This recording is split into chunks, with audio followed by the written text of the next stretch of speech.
இந்த நாளிலும் கூட தேவன் ஒரு பகுதியிலிருந்து கர்த்தர் நம்மளை நடத்துவாராக.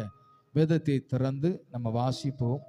யாத்ராகமத்தின் புஸ்தகம் 15வது அதிகாரம் 11வது வசனம். கர்த்தாவே, தேவர்களில் உமக்கு ஒப்பானவர் யார்? கர்த்தாவே, தேவர்களில் உமக்கு ஒப்பானவர் யார்? பரிசுத்தத்தில் மகத்துவம் உள்ளவரும், பரிசுத்தத்தில் மகத்துவம் உள்ளவரும், துதிகளில் பயப்படத்தக்கவரும், துதிகளில் பயப்படத்தக்கவரும், அற்புதங்களை செய்து வருகிறவருமாய் இருக்கிற, அற்புதங்களை செய்து வருகிறவருமாய் இருக்கிற உமக்கு ஒப்பானவன் யார்? உமக்கு ஒப்பானவர் யார்? யார்? அல்லேலூயா. வேத புஸ்தகம் சொல்லப்படுகிறது, உமக்கு ஒப்பானவர் யார்? ஆண்டவருக்கு ஒப்பான மனிதன் இந்த உலகத்திலே ஒரு நபரும் கூட இதுவரை தோன்றவும் இல்லை, இனிமேல் தோன்ற போவதும் இல்லை. உமக்கு ஒப்பானவர் யார்? வேதம் சொல்லுகிறது, பரிசுத்தத்தில் மகத்துவம் உள்ளவர், பரிசுத்தத்தின் அச்சாரமானவர், பரிசுத்தத்தின் அடையாளமானவராகிய உமக்கு ஒப்பானவர் இந்த உலகத்திலே ஒருவருமே இல்லை. அற்புதங்களை செய்கிறவர் உமக்கு ஒப்பானவர். அற்புதங்களை செய்கிற ஒரே ஒரு தெய்வம் அது ஆண்டவராய் இயேசு கிறிஸ்து மாத்திரமே. அற்புதங்களை செய்து அற்புதத்தை நடத்துப்பிக்கிற, அற்புதங்களை செயல்படுத்துகிற ஒரே ஒரு தெய்வம் அது ஆண்டவராய் இயேசு கிறிஸ்து மாத்திரம்தான். அற்புதம் செய்வதற்கு இந்த உலகத்திலே ஒரு மனதும் இல்லை, ஒரு மருத்துவமும் இல்லை, ஒரு மனுஷனும் இல்லை, ஒரு செயல்பாடும் இல்லை. அல்லேலூயா. அற்புதம் என்று சொல்லப்பட்டாலே அது யாராலே நடக்கும் என்று கேட்டால் அது இயேசுவால தான் நடக்குமே தவிர வேறு எந்த மனிதனாலும் அற்புதங்களை செய்யவே முடியாது. அல்லேலூயா. இன்றைக்கு ஒருவேளை நம்முடைய கண்களுக்கு முன்பாக மனிதர்கள் இல்ல பேர் புகழ்ந்தவர்கள் இல்ல தலைவர்களை கண்டு நீ மயங்கி இருக்கலாம். இவர்களைப் போல ஒரு நல்ல மனிதன் இல்ல, இவர்களைப் போல ஒரு நல்ல குணமுள்ளவர்கள் இல்ல, இவர்களைப் போல ஒரு திறமைசாலி இல்லை என்று ஒருவேளை மனிதர்களை கண்டு என் கண்கள் மயங்கி இருக்கலாம். இப்பொழுது உங்க கண்களை கர்த்தர் பரத்துக்கு நேராய் கர்த்தர் திருப்புகிறார். அல்லேலூயா. என் அருமையான கர்த்தருடைய பிள்ளைகளே, திறமைகளும் அற்புதங்களையும் அதிசயங்களையும் செய்கிற ஒரே ஒரு தெய்வம் அது இயேசு கிறிஸ்துவே தவிர இந்த உலகத்திலே வேறு எந்த மனிதனையும் நீங்கள் நம்புவீர்கள் என்றால் இன்றைக்கு கர்த்தர் உன் கண்களை பரத்துக்கு திருப்ப வந்திருக்கிறார். அல்லேலூயா. அற்புதம் செய்கிறவர் ஒருவர் மாத்திரமே. எப்படிப்பட்ட அற்புதங்கள்? சகல அற்புதத்தையும் அவர் செய்ய வல்லவராக இருக்கிறார். அவருக்கு ஒப்பானவர் யார்? அவருக்கு ஒப்பான தெய்வம் இந்த உலகத்துல இல்ல. முக்கோடி தெய்வர்கள் பாரம்பரியமாய் வணங்கி கொண்டிருந்தாலும், அநேக பொன் ஆபரணங்களினாலும் தெய்வங்களை சூட்டி வைத்திருந்தாலும், அநேக வழிபாடு ஸ்தலங்கள் இருந்தாலும், அற்புதம் செய்கிற ஒரே ஒரு தெய்வம் அது தேவ சபையிலே அசைவாடுகிற ஜீவனுள்ள பரிசுத்த ஆவியானவரை தவிர இந்த உலகத்திலே வேறு ஒப்பான தெய்வங்கள் இல்லை. நாம் ஆராதிக்கிற தேவன் ஜீவனுள்ள தேவன். நாம் ஆராதிக்கிற தேவன் ஜீவனின் அதிபதியானவர். அவர் கவனித்துக் கொண்டிருக்கிறார், அவர் பார்த்து கொண்டிருக்கிறார், அவர் என்னை விசாரித்துக் கொண்டிருக்கிறார், அவர் நான் செய்கைகள் எல்லாவற்றையுமே அவர் கவனித்துக் கொண்டிருக்கிறார் என்பதை சற்றும் நீங்கள் மறந்துவிட வேண்டாம். அல்லேலூயா. அவர் கண்களுக்கு மறைவாய் எங்க ஓட முடியும்? அவர் கண்களுக்கு முன்பாக எல்லாம் வெட்ட வெளிச்சமாக இருக்கிறதே. இன்றைக்கும் இந்த ஆராதனை வேளையிலே நான் என்ன இருதயத்தோடு, என்ன நினைவோடு, என் இருதயத்தில் என்ன சிந்திக்கிறேன் என்பதை எனக்கு தெரியாது. ஆனா அந்த இடத்துல உலாவுகிற கர்த்தர் அறிகிறார், தேவன் அறிகிறார். எந்த நிலைமையிலே நான் அமர்ந்திருக்கிறேன், எந்த நிலைமையிலே நான் சபைக்குள்ளே வந்திருக்கிறேன், எந்த எண்ணத்தோடு நான் தேவனை ஆராதித்துக் கொண்டிருக்கிறேன், இப்ப என் எண்ணம் இங்க இருக்கிறதா இல்லை சபையை விட்டு வெளியே இருக்கிறதா என்பதை என் கர்த்தர் அறிந்து கொண்டிருக்கிறார். ஆகினால்தான் வேதம் சொல்லுகிறது, கர்த்தரை கனம் பண்ணுகிறவர்களுக்கு கர்த்தர் அவரை கனம் பண்ண வல்லவராக இருக்கிறார். ஆகினால்தான் அந்தரங்கத்திலே பண்ணுகிற ஜெபத்திற்கு இன்னைக்கு இந்த இடத்துல அந்தரங்கமாக இந்த இடத்தை தேவன் நமக்கு தேர்வு செய்து வைத்திருக்கிறார். ஏனென்றால் வாரத்தில் ஒரு நாள் ஒரு 2 மணி நேரம் தேவ சமூகத்திலே அந்தரங்கத்திலே நான் செபிக்கும் பொழுது, நான் ஆண்டவரை ஆராதிக்கும் பொழுது, திருவசனத்தை கேட்கும் பொழுது தேவன் வெளியரங்கமாய் மீதமுள்ள 6 நாட்களும் தேவனனை அற்புதமாய் சுகமாய் நடத்த வல்லவராக இருக்கிறார். அல்லேலூயா. என் ஜீவனை கர்த்தர் பாதுகாத்திருக்கிறார். அல்லேலூயா. அவருக்கு ஒப்பானவர் யார்? அவர் அற்புதம் செய்வதில் சிறந்தவர். அவரே அற்புதத்தின் தேவனாக இருக்கிறார். அந்த அற்புதத்தின் தேவன் இந்த காலை வேளையிலே இன்னைக்கு உன்னோடு கர்த்தர் பேச வந்திருக்கிறார். தயவாய் சோர்ந்து போகாதீர்கள், தயவாய் மனம் விட்டு போகாதீர்கள், தயவாய் நம்பிக்கை இழந்து போகாதீர்கள். உன்னை அழைத்தவர் இன்று உன்னோடு பேச வல்லவராக இருக்கிறார், நடத்த வல்லவராக இருக்கிறார். அல்லேலூயா. வேதத்தை திருப்பிக் கொள்ளுவோம். உங்க கண்களை வேதத்துக்கு நேராய் திருப்புங்கள். மார்க் புஸ்தகம் 2வது அதிகாரம் 1வது வசனத்திலிருந்து நாம் வாசிக்க போகிறோம். சில நாட்களுக்கு பின்பு அவர் மறுபடியும் கப்பர்நகூமுக்கு போனார். அவர் வீட்டில் இருக்கிறார் என்று ஜனங்கள் கேள்விப்பட்டு உடனே வாசலுக்கு முன்னும் நிற்க இடம் போதாதபடிக்கு அநேகர் கூடி வந்தார்கள். அவர்களுக்கு வசனத்தை போதித்தார். அப்பொழுது 4 பேர் ஒரு திமிர்வாதக்காரனை சுமந்து கொண்டு அவரிடத்தில் வந்தார்கள். அல்லேலூயா. வேதம் சொல்லப்படுகிறது, சில நாள் சென்ற பின்பு அவர் மீண்டுமாக அவர் எங்கு வருகிறாரா? கப்பர்நகும் என்ற ஒரு தேசத்துக்கு என்ன செய்கிறார்? வருகிறார். இயேசு வருகிறார் என்பதை கேள்விப்பட்டவுடனே வாசலுக்கு முன்பாக அநேக ஜனங்கள் என்ன செய்தார்கள்? என்றார்கள். அல்லேலூயா. சில பேர் அற்புதத்துக்காக வரலாம், சில பேர் விடுதலைக்காக வரலாம், சில பேர் இயேசுவை பார்ப்பதற்காக வரலாம். யாராக வந்தாலும் சரி, தேவன் அவர்களுக்கு சொல்லப்பட்ட முதல் செய்தி திருவசனத்தை என்ன செய்தார்? அல்லேலூயா. வசனம் இல்லாத இடம் சீர்கெட்டு போகிறதாக இருக்கிறது. வசனத்தை ஏற்றுக்கொள்வாய் என்றால் உனக்கு அற்புதம் உண்டு. வசனத்தை ஏற்றுக்கொள்ளுவாய் என்றால் உனக்கு விடுதலை உண்டு. வசனத்தை ஏற்றுக்கொள்ளுவாய் என்றால் அந்த வசனம் உன்னை பாதுகாக்கும். அந்த வசனத்தை நீ ஏற்றுக்கொள்ளுவாய் என்றால் அந்த வசனம் உன்னை உயிர்ப்பிக்கும். அல்லேலூயா. முதல்ல வசனத்தை கர்த்தர் போதிக்கிறார். அல்லேலூயா. இன்னைக்கு அநேகர் வசனத்தை விரும்புவதல்ல, இன்னைக்கு அநேகர் வசனத்தை வெறுக்கிறார்கள். ஆனால் வேதம் சொல்லுகிறது, நீ சுகத்துக்காக வரலாம், நீ அற்புதத்துக்காக வரலாம், நீ தேவைகளுக்காக வரலாம், நீ என்ன காரியத்துக்காக வந்தாலும் சரி, முதலாவது உனக்கு போதிக்கப்பட வேண்டியது என்னவென்று கேட்டால் திருவசனமே. வசனம். இன்னைக்கு அநேகர் வசனத்தை கேட்பது அல்ல. வேத புஸ்தகம் சொல்லப்படுகிறது, வசனம் இருபுறமும் கருக்குள்ள பட்டயம். வசனத்தை நீ கேட்பது மாத்திரமல்ல, உன் இருதயத்தின் பலகையிலே எழுதிக்கொள். இது யாருக்காக இந்த வசனம்?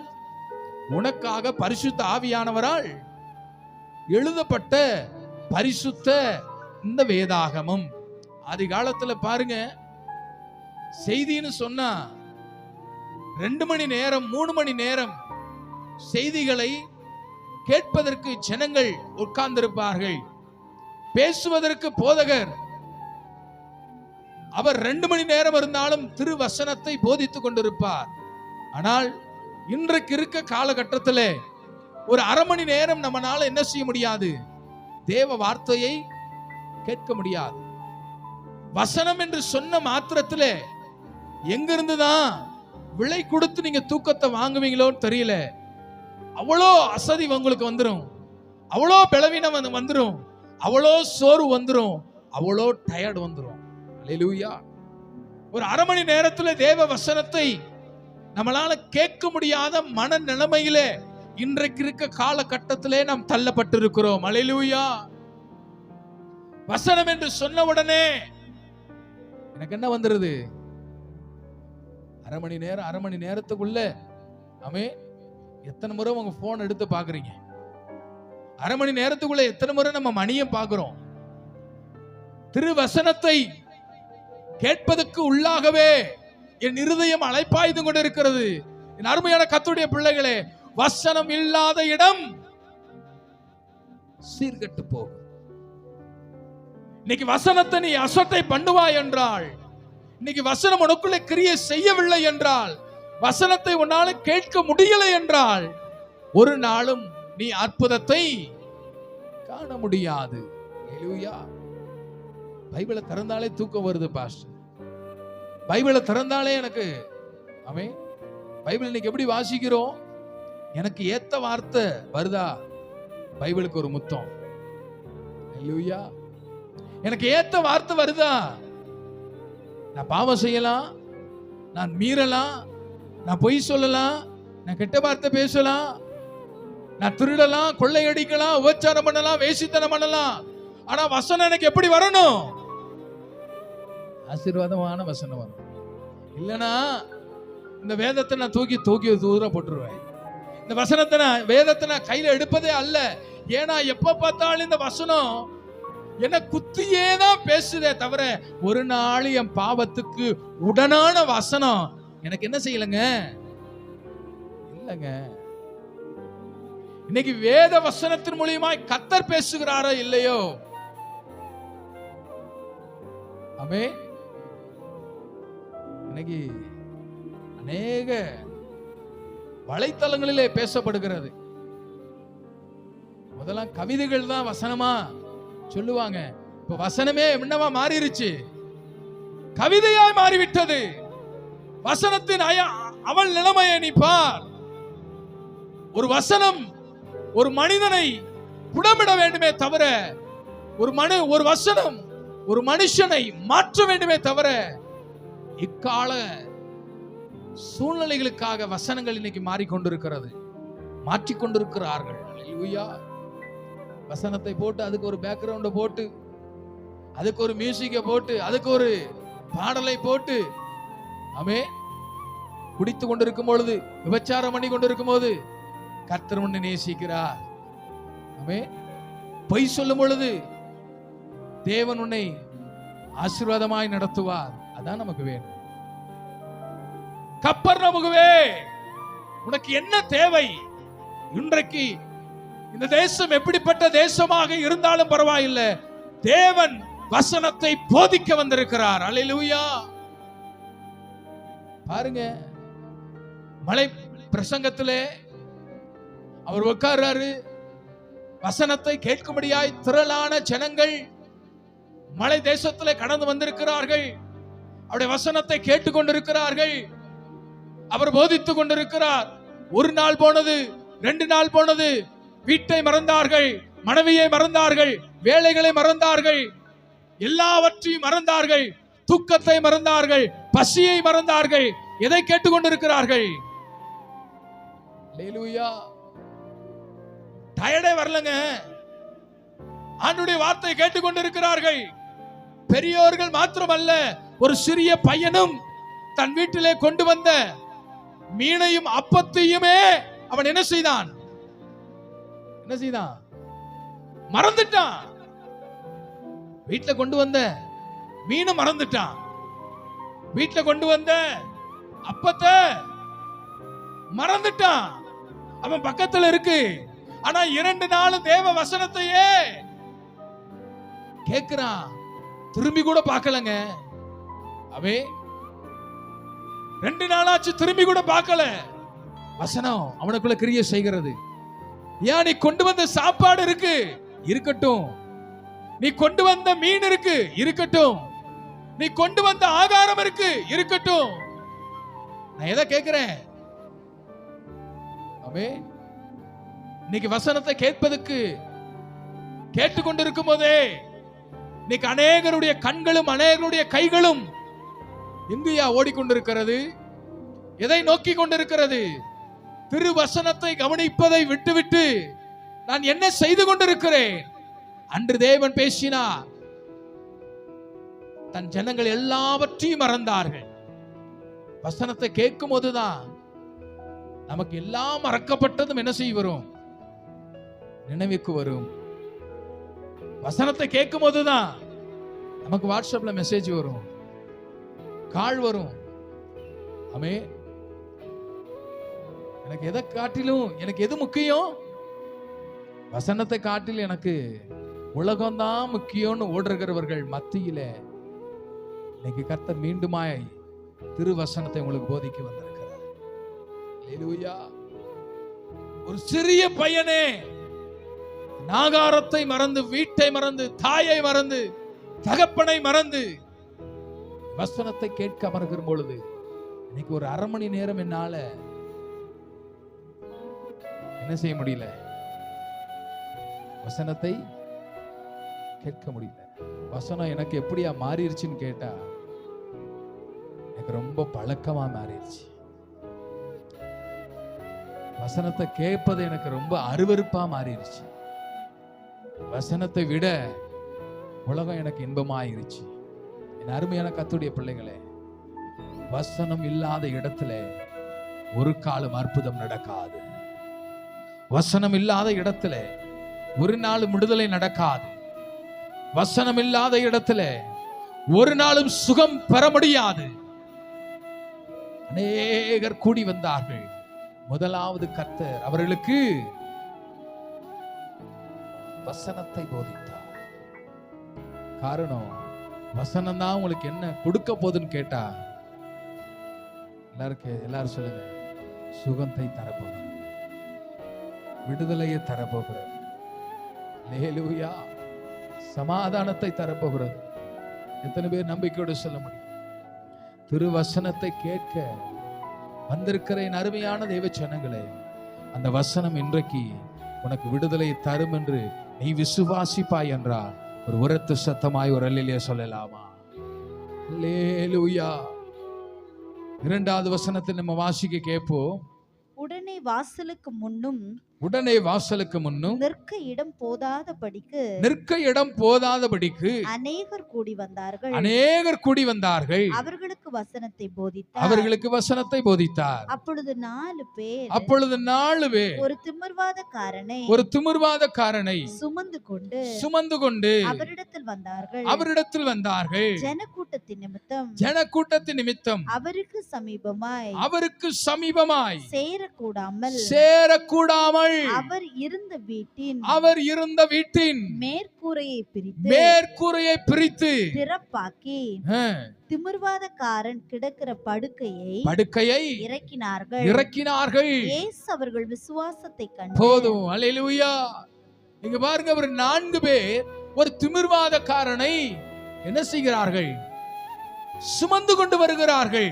அல்லேலூயா. இன்னைக்கு உன்னுடைய சுமையை இறக்கி வைக்க முடியாமல் இருப்பாய் என்றால், இங்கு வேத புஸ்தகம் சொல்லப்படுகிறது, 4 பேர் சுமையை சுமந்து கொண்டு வருகிறார்கள். ஆனால் ஜனங்கள் அதிகமாக இருந்தபடியினால் இயேசு கிட்ட அவர்களால் என்ன செய்ய முடியல? திரளான கூட்டம் இருந்ததுனால அவங்களால என்ன செய்ய முடியல? போகவே முடியல. சுமந்து கொண்டே நிற்கிறார்கள். இன்னைக்கு இருக்கிற உலகம் என்ன செய்யும்னு கேட்டா, உன் சுமைய ஒரு நாள் இறக்கி வைப்பதற்கு எந்த மனிதனும் இடமே கொடுக்கவே. ஏன்னா வேதமே என்ன சொல்லுதுன்னு கேட்டா, உன் வீட்டாரே கேட்கலங்க. சொல்லுங்க, என் வீட்டாரே ஏன் என்னுடைய பாரத்தை இறக்கி வைக்க ஒருபோதும் இடம் கொடுக்க மாட்டாங்க. அல்லேலூயா. நீ சுமக்கறியா? இன்னும் என்ன செய்? சுமந்துகிட்டே இரு. பலவீனப்படுறியா? இன்னும் என்ன செய்? பலவீனப்பட்டு கொண்டே இருக்கு. ஆனா ஒரு நாள் உனக்கு என்ன செய்ய மாட்டேன்? இடம் கொடுக்க மாட்டேன். திரளான கூட்டங்கள் இருக்கிறதையா, சுமந்து கொண்டு நிற்கிறார்கள். அந்த கூட்டத்தில் இருக்கவங்க எல்லாரும் பார்த்திருப்பாங்கல்ல, ஐயோ இது ஒரு வியாதிப்பட்டவனை தூக்கிட்டு வரானே, இவனுக்கு என்ன செய்வோம்? கொஞ்சம் இடம் கொடுப்போமே. இயேசு அற்புதம் செய்கிற தேவன் அல்லவா? இயேசு சுகம் கொடுக்கிற தேவன் அல்லவா? கொஞ்சம் என்ன செய்வோம்? வழி விடுவோம். அவங்க இயேசு இடத்துல போய் சுகத்தை பெற்றுக்கொள்ளட்டும் அப்படின்னு எந்த மனிதனும் என்ன செய்யல? நினைக்கலங்க. இன்னைக்கு ஆண்டவர் உன்னோடு பேசுகிறார்.